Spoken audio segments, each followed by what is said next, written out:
Welcome back to another depressing episode of Football. Whoop, whoop. My name is Nathan Swaffer, formerly a very big Chiefs fan, now starting to become another fan of another team because we have no first-round picks again. He is now a Seahawks fan. Yeah, because the Seahawks have 2 first-round picks now. Yep. All right, so what we're actually doing, we're going to discuss that in a little while, but For a little bit, yep. Because Trevor has to get out of here early. Yep. We're gonna go through 11 through 32 real quick. Yes, we will. Let's get going. Okay, so I'll go first. So 11, I have Dwayne Haskins going to the Bengals. I think they need a quarterback. So of course. So you don't believe that'll be a trade up? You think the Bengals will actually take him? I think it's a chance, but I put him there also because there's a chance a team will trade up, but I don't have a specific trade partner. That's why I'm keeping it as the Bengals right now. Okay, that makes sense. Yep. I've got Andre Dillard. Ooh, okay. I feel like Jawan Taylor is probably going to be that first offensive lineman taken. Maybe. And I feel like even though the Bengals probably need a quarterback, Dillard's such a solid offensive lineman. Andy Dalton may not get his neck broken. Yeah, I just think like a new coaching staff and it's very possible that they might want to, It's very possible. Okay. So 12, I have Ed Oliver going to the Packers. You have Oliver dropping. I have Devin Bush. Yep. Which, if he's available, I find it hard for the Packers to pass on him because they really need a linebacker. I'd find it hard to pass on Oliver, no matter what team. If Oliver is still there, yeah, it's hard. At 12, he's going to get taken pretty quick. 13, I have Rashawn Gary. So I have Ed Oliver and Gary going boom boom. Hey, I got Gary too. We agreed on something. There we go. He's going to drop probably because of that shoulder injury though. Now yeah, it's good. It's going to literally hurt him. And the Dolphins, I've heard, are going to be looking at defensive line, and he's going to drop. So then they're going to tank for Tua next year. So I have Devin Bush going to the Falcons at 14. Okay, you have Devin Bush. I have Jonah Williams. I think that's another one of those. You need an offensive lineman. He's going to be solid picks. Yep. And I think he's in the NFL. He's going to be more of a guard because he doesn't have the length of a. But he said that he's wanted to stay on the edge. Yeah, which is what I found weird. I mean, if he can prove himself on the edge, true. But he would be like an All-Pro guard for the next 15 years if he makes that switch.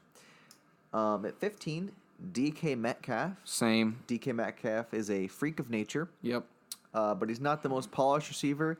And really, this is like one of those subjective. It just feels like a Redskins pick, right? Like, he just feels like he's a Redskin. I don't know. I don't know. I have the same pick. I kind of agree with that. At 16, Christian Wilkins, dominant interior defensive lineman. That's what the Packers, Panthers need. So I'll be honest, I'm not super solid with this pick. I got Marquise Brown. Ooh, okay. It could happen. I feel like the Panthers do need a receiver, whether he'll be a solid receiver to come, whether he can stay healthy. I feel like he's not John Ross, but he's kind of in a similar situation where he's a really fast receiver. I think he's better than John Ross. The injury scares me, though. Yeah, I mean, when you get those types of receivers, can they still stay healthy? Well, Darren McFadden had the same type of injury, and he never recovered. And statistically, most people who have the injury that he got do not recover at full speed. So it's kind of like just you hope he's young enough to recover. Yeah. Okay, well, who are you? I'm getting called. Oh, you're getting called. Oh, okay. Well, we're going again. So at 17. So let me preface this. I've changed the top 10 a little bit. I now don't have the Giants getting Kyler Murray, so I actually have Daniel Jones going to the Giants at 17 because I've heard that he is their number one quarterback in all, and they would draft him at 6 if they wanted a quarterback at 6. Well, that's the Giants for you. I have them taking Haskins. Okay. Because I have Haskins dropping at mine. So I feel like if he does drop to 17, that's probably who they're going to take. 18, the Vikings are taking Noah Fant. Noah Fant. That's fine. I have them taking DeAndre Baker. It's kind of a risky pick, but I don't know. I feel like this is almost a Vikings type of move. I had them taking Greedy before, taking a big risk. Well, my rationale is their defense was really good last year, but their offense struggled. And a great way to fix an offense in a simple way is just to get a guy who can play tight end who's fast. Yeah, I agree with that. I mean, it'd be smart for them. Who do you have at 19? At 19, I have the Tennessee Titans taking Jonah Williams. So he's going to fall quite a bit, but, I mean, he can play tackle and guard there. I mean, you need to protect your quarterback. Marcus Mariota is going to get injured if he gets hit once, so you got to hope, Ching. don't get him hurt. I have them taking Christian Wilkins. Okay. Solid player, bolster their defense pretty immediately. So, at 20, I have the Steelers taking Greedy Williams. hey, so do I. I feel like it's again a Steelers type of pick, taking a risk on somebody like that. Oh boy, here we go. Here are the Seattle Seahawks with their first pick in the first round. So I have the Seattle Seahawks on the 21st pick taking DeAndre Baker. Okay. Yeah, that's a solid move. I feel like they could draft a defensive end now. Well, yeah, now, but we haven't had a lot of this. Literally, the trade this is literally like 2 hours after that trade got broken. Yes, I have taking Garrett Bradbury here. Okay, it's kind of a weird pick, but I feel like he's a solid center. Like that could really bolster their line, especially with their new Golden Goose. True. With Wilson having that huge contract now. Okay, I have the Baltimore Ravens taking Brian Burns because they run a 3-4 front. I think Burns he's a 6'5", tall, skinny corner. I mean, edge rusher, who outside linebacker, so he's not going to put his hand in the dirt. Yeah, got that. With the Ravens scheme, I think he has a lot of room to grow and build some muscle, and he's kind of I don't want to say. Never mind, I'm not going to say that. But he has a lot of potential to be something good in a scheme like the Ravens. If a 4-3 team drafts him, he's screwed. Yeah, I see that. I have the Ravens taking Cody Ford. It's again one of those kind of weird picks that probably won't happen. Yeah. But again, Golden Goose and Lamar Jackson get some extra protection. I feel like Cody Ford could drop. I have the Texans taking Byron Murphy. So okay. I have them taking Noah Fant. Yep, that's a good pick to help Deshaun Watson. I just have the corners kind of falling right now. Getting taken. Yeah, I think I've had 2 corners taken so far. Okay, here comes the Raiders' next pick. Oakland Raiders have. So this is okay. This might just feel like a dream because it kind of is. I have Clelin Ferrell, edge rusher from Clemson, dropping to 24, and the Raiders taking him. The chance of that happening is so slim. But if it does, they're taking. I mean, they're taking him. Whatever. So I have them taking, sort of a similar pick with them taking Williams at number 4. They still need that edge rusher.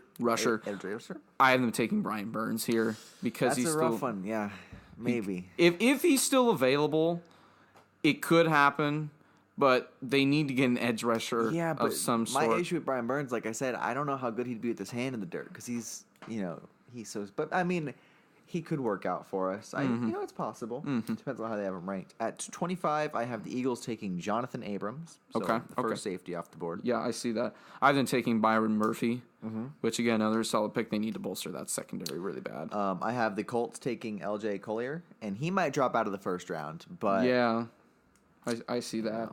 I have them taking Clelin Ferrell here. I have Ferrell dropping a long way. All I'm saying, if Clelin Ferrell gets to 24, the Raiders will not. And you can put that in the bank. Okay. All right, Raiders, 3rd pick of the first round. Raiders, the 27th pick, and the NFL draft selects Rock Ya-Sin. Okay. Yeah, that's a good pick. That's a solid pick for us. I feel like yours is probably a little more likely. I know you would love this pick. I have them taking Josh Jacobs. See, here's the thing. I love him as a player. But I would way prefer him early in the second.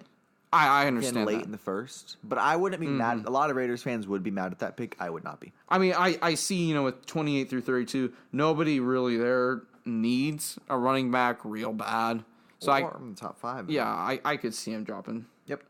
At 28, I have the San Diego Chargers taking Dalton Reisner. Okay. Yep, that's a solid pick. I think he's just a good guard.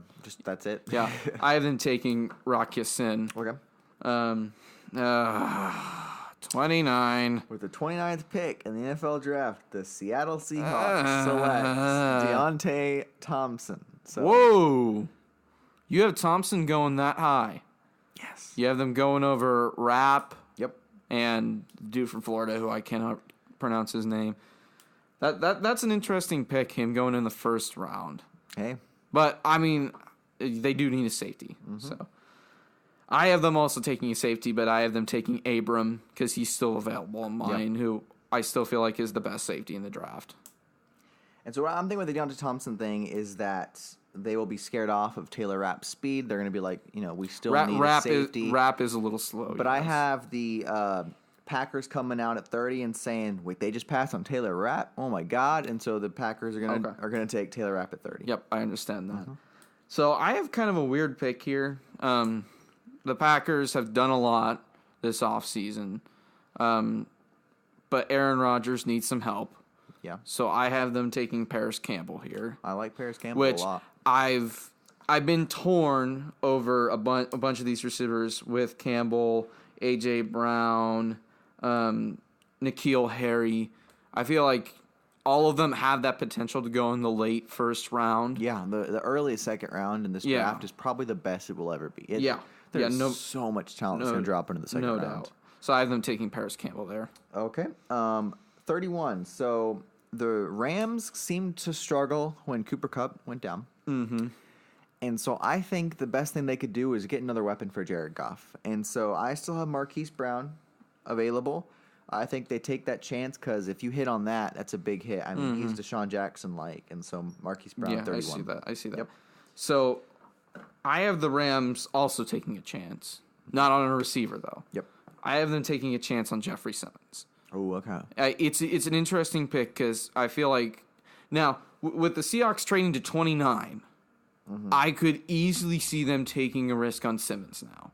They've got that extra pick. They need to bolster that line again with Clark gone. I could easily see that happening. Now, I haven't changed that because we just learned about the trade.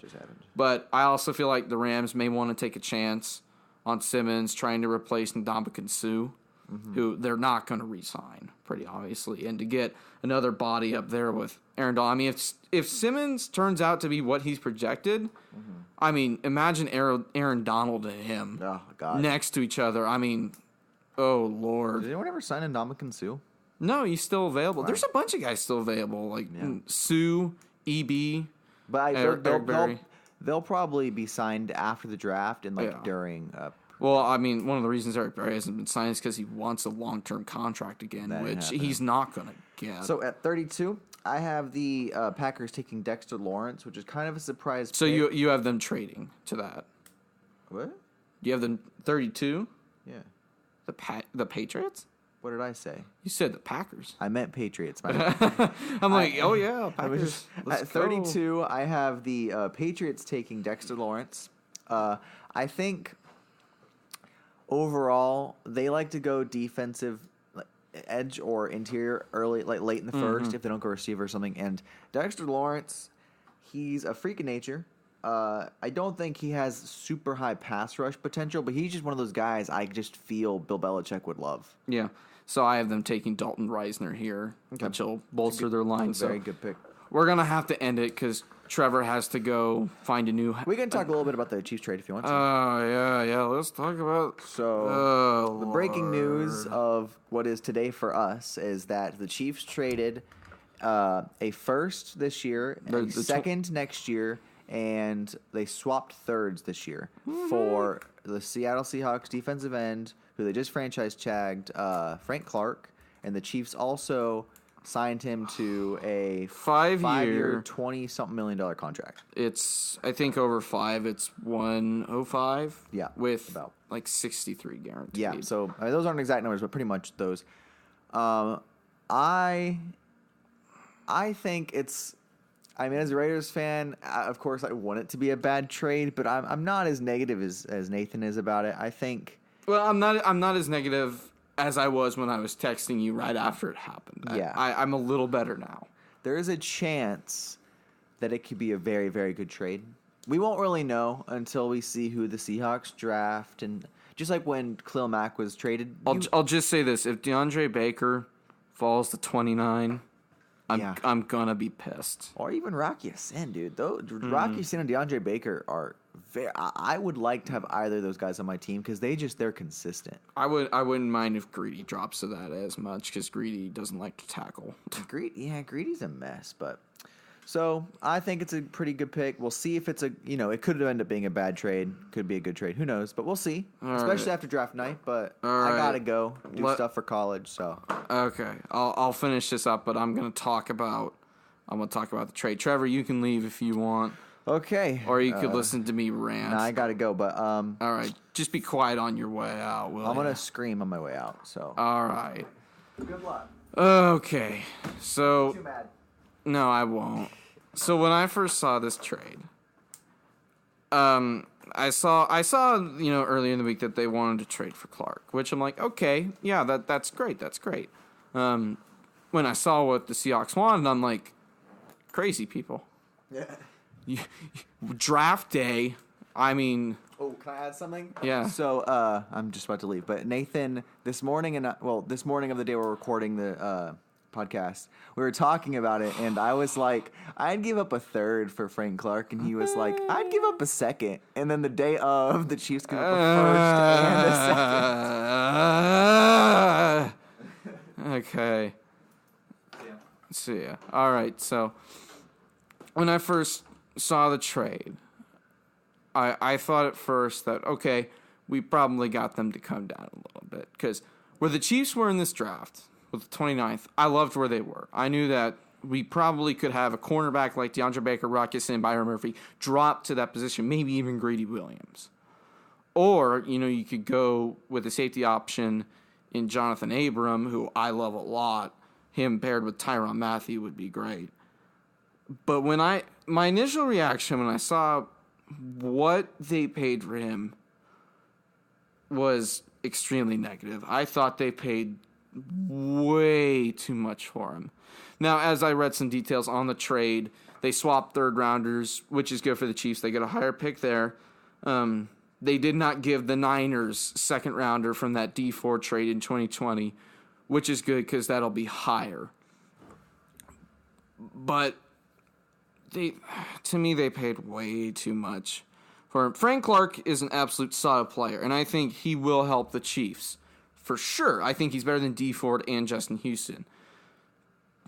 But the price they paid for him, in my opinion, is just way too much. And then to sign him to the 5-year, $105.5 million with the 63 guarantee, which is more than what DeMarcus Lawrence got, that really killed me because you have somebody like Chris Jones on that line who also is, I'm pretty sure he's on his fifth year option right now.